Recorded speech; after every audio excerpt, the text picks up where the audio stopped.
6 miles outside of Newmarket. We have our own private facility here with 2 large horse walkers, covered horse walkers. Now we have 60 stables, which is fantastic. The new yard behind you, as you can see, 10 boxes, which is just being finished now.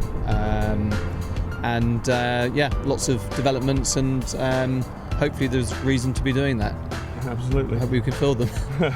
And of course, with you being so close to the Newmarket gallops, which is a few miles away, do you use the gallops yourselves, or do you have any facilities here right on base? Well, we have a 7.5 furlong polytrack gallop, which is slightly rising towards the end, which is really nice. And as you can see around you, plenty of turnout paddocks for the horses once they've raced, so they can have their downtime and their playtime after work. And you deal a lot with sprinters. We'll go into that in a couple of minutes perhaps, but do they need a lot of downtime? Because the sprinters are very highly strung, aren't you? You see them in the stalls that they're eager to get out more than maybe a 1.5 mile horse would be. So do you find that having the downtime really helps them? Well, absolutely. They need to release some steam themselves, and to be cooped up in stables the whole time, I just don't think is a particularly nice environment for them. So we turn out, there'll be probably 20 horses turned out in 2, so 10 paddocks of 2 horses, and they'll buck and kick and have a good old play and a scream around for 2 or 3 minutes, and then they just put their heads down. But they need that release like we all do. And is it tougher to get a sprinter ready and fit, or you would imagine it might be slightly easier, but I guess you're really compounding the muscle, aren't you, with those? Yeah, I mean, I suppose for us, really, getting them fit is the primary objective. Once they're fit and they're sound, they can then be turned out, and we don't have to ride them as much. I don't like to work horses on a Wednesday and a Saturday or the traditional way. I'd like to work them when they need work, and we'll trace back from a race accordingly and work the horse accordingly. And out of those 60 horses that you'll have, or you have now, how many would you say are really sprinters up to 6 or 7 furlongs? Out of that bunch, is it 70%, maybe more? I'd say probably, yeah. I mean, most of the old 3-year-olds and upwards would be up to 7 furlongs. I'd say probably 80%. But some of the 2-year-olds that we have, a nice batch that have come in, some of those may be wanting 1 mile and a bit.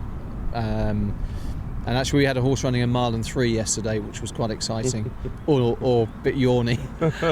You prefer the action to be within 60 seconds, really? Well, kind of, yeah. I mean, I do enjoy it. It's just what we seem to have created. Whether it's by design or not, I don't really know, but it works for us. And you think now, because people know that you're associated with sprinters, if they buy a young horse and they want it to be a sprinter from the pedigree, that they're likely to send it to you? Yeah, we are getting a bit of a reputation of that type of ilk now. So to be good at something, or to be perceived to be good at something, is better than nothing. So I'm more than happy to welcome that that name. I guess for your jockeys, they won't have a lot of tactics given to them before the race. It's get out, get a good position and go for it.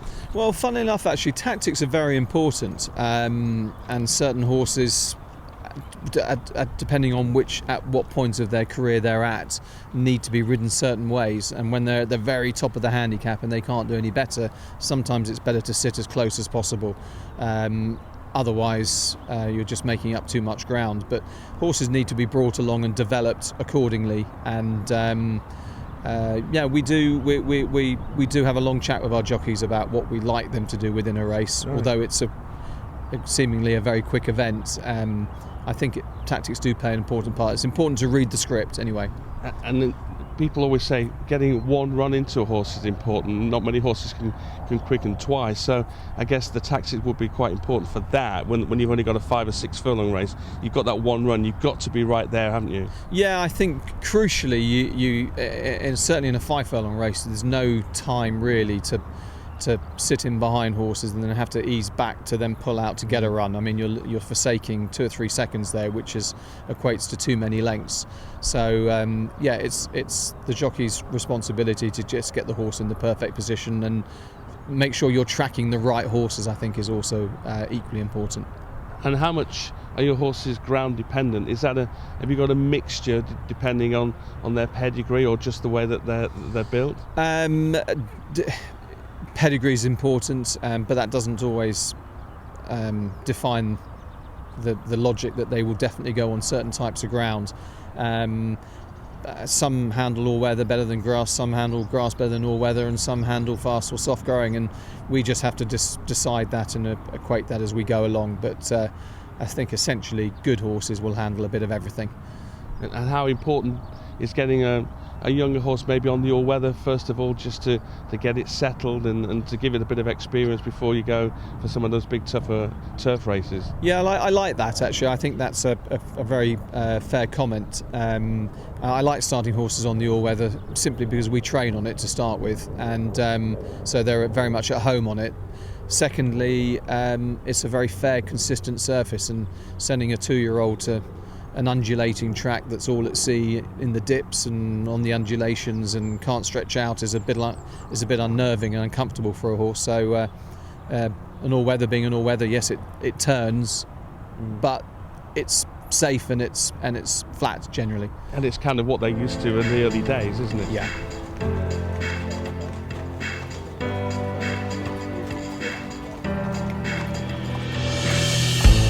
Let's talk about some of your stable stars. I suppose Kingsgate Native would be right up there at the top. Yeah, I mean he's a wonderful horse. At the age of 9 now, sort of mixing it with still the best of them is a pretty satisfying thing to see. But yeah, he's come back with all the enthusiasm that he's had in previous years, and heads to the Temple Stakes on Saturday, so we'll see. But there is a lot of rain forecast, which is a worry. We don't hear a lot about horses that leave the game to do other things, become sires, and then come back. But just how tough is it to get them sharp, especially for a horse that needs to be ready at the gate? He's always been good though. I mean, since he was 2 years old, in John Best's hands, and then to Sir Michael Stout's hands, and then to us, he's been good throughout. We haven't done anything different to probably those guys, but I suppose at his tender age, we kind of we're able to turn him out and keep him fresh and happy, and I guess more than anything, keep his head screwed on the right way. Yeah, and you see that he's still got the love, the dedication and the passion for running fast spaces, short distances. Yeah, I mean, finally this year when we started working him and giving him some stronger works, Chris Richardson, the managing director of Cheveley Park, came to watch him a few times, and we both thought he looked nearly as good as ever. So that's encouraging, and yeah, he has been called a few names in the past, but I get the impression he's still got the zest for it. And really, in that division of the top sprinters, not a lot decides who wins and who comes fifth, really. There really are small margins. So how do you just go out there? What's the mindset as the trainer to get a horse like Kingsgate Native just ready on that day? I think basically just I have a training schedule for each and every horse, and I year on and year out, if I have these horses in training for a while, I'll look back on their previous history of what I've done with them, and I'll try to copy to some extent the same pattern, which is what I've done with him. And so he went to the Palace House this year with a very similar preparation to the year before, and where he was second, and we've followed the same pattern coming into the Temple Stakes. So what worked last year should work again. Do you ever tend to work backwards from a certain date that you want to get him ready for, and kind of go, 20 days, 10 days, etc.? Exactly, yeah, we do. And like I was saying, we work horses when they need to work in relation to when their race is, rather than just to suit a Wednesday and a Saturday, because that's traditionally what happens. So we buck the trend a little bit there, but it works for us. And it must be nice to have an experienced horse like him around here, just to pass on the experience to the other horses and give them the feeling that nothing bad's going to happen. We're all going to go out there and enjoy ourselves. Yeah, I mean exactly. Good horses bring the sort of the others along, and it's nice to see him out in a string with a bunch of the others, and I'm sure they don't know who he is or what he is, but he does have a certain presence about him, and he behaves impeccably, and yeah, he's a good role model.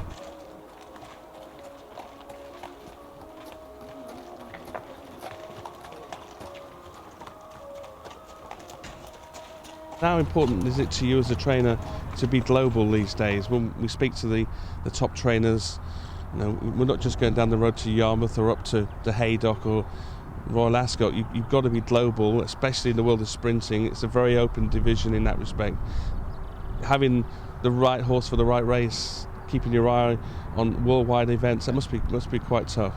Well, no, not really. I mean, it's part of our job. I mean, we have to go pot hunting where we can, and we've been going to France and Germany and Germany, Sweden, Dubai. We've been going everywhere for the last 6 or 7 years. I had my first winner in Dubai 6 or 7 years ago, and I've had a good deal of success out there, as I have in France with the sprints as well. But no, we keep an eye on every single race all over the world, and if something suits, we'll give it some thought anyway. There was a time when the Brits used to own the Prix de l'Abbé on the Arc Day. That's slightly gone off. The French have decided it's worth a lot of money. We better start getting a few in there too. But it's always a great race, and it's always a great sight to see the British trainers out there with a runner. Yeah, I mean, the Prix de l'Abbé has always been farmed by the English generally. But yeah, the French have got some better sprinters now, and it makes it a bit more exciting.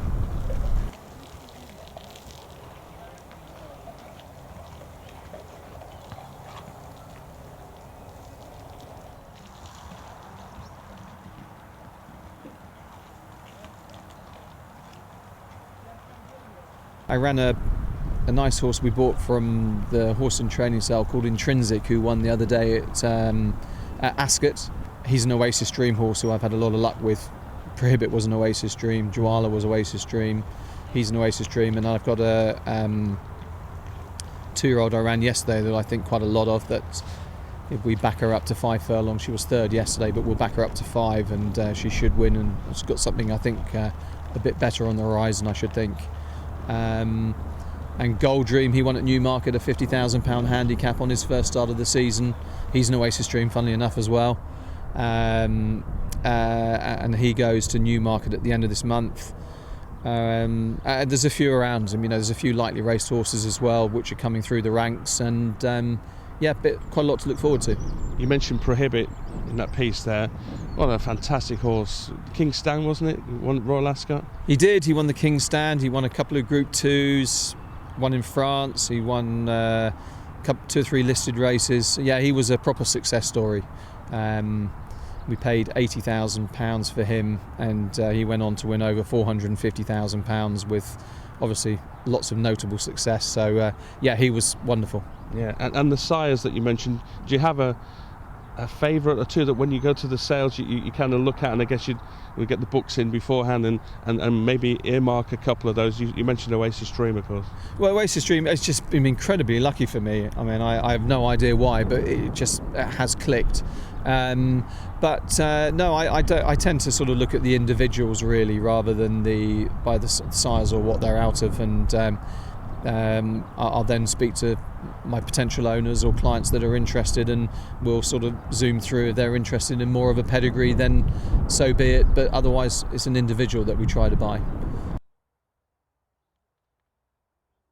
And would there be one race now that you're really looking forward to, having won so many big races across the globe?